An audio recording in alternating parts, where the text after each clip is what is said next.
Là sont des petits brouteurs. Ils n'obtenaient de leur proie que quelques centaines d'euros, parfois quelques milliers. Ils expliquent comment trouver des photos pour créer de faux profils et séduire l'occidental. On va sur Instagram souvent, le plus souvent.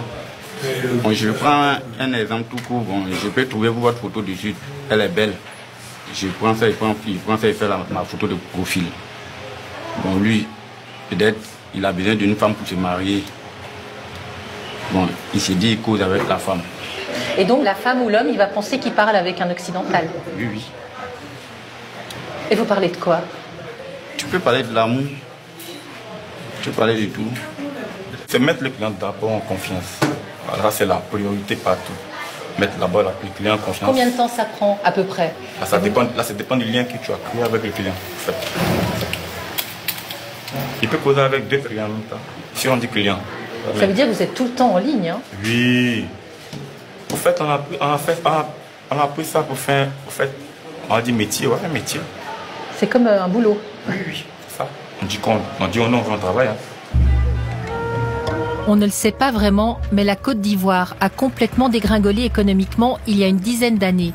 Elle est aujourd'hui classée dans les 20 pays les plus pauvres du monde.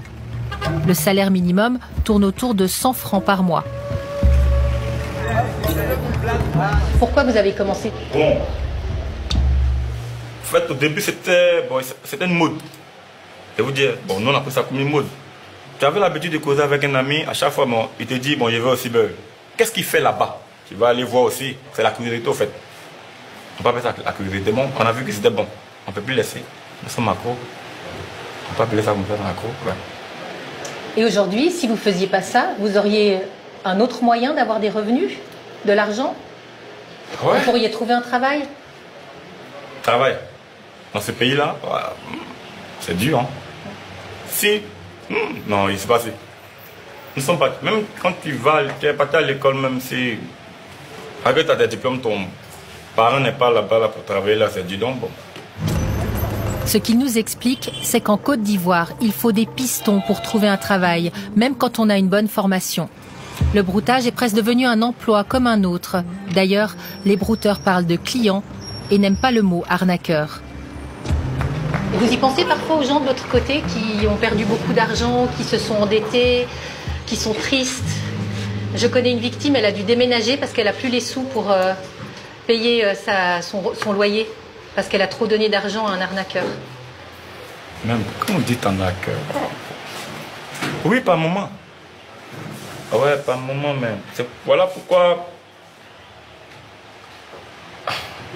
Bon, ouais, par moment, on pense. En fait, ça fait mal, mais bon. C'est un mal qui est déjà fait.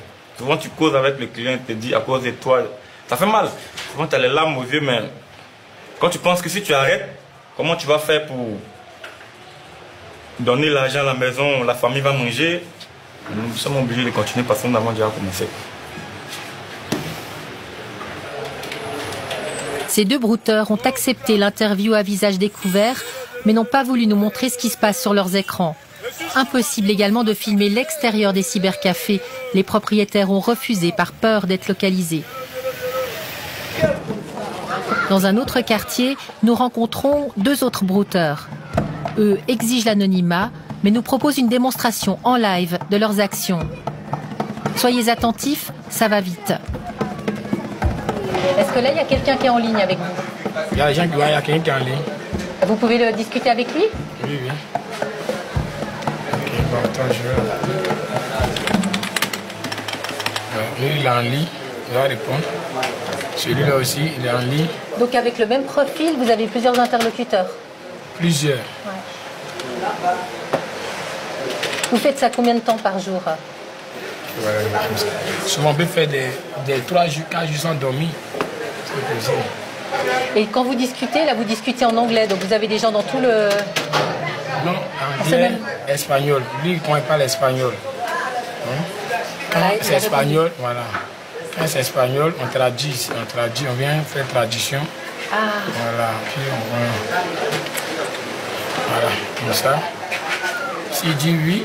Le brouteur va inciter sa proie à venir devant la caméra. S'il voit que ça mord, il va alors utiliser une application qui propose des vidéos porno de filles de tout type. Des blondes, des brunes, des noires, des blanches. Oui, je vois, ouais. Moi, tu choisis une vidéo maintenant, celle qui correspond à la photo.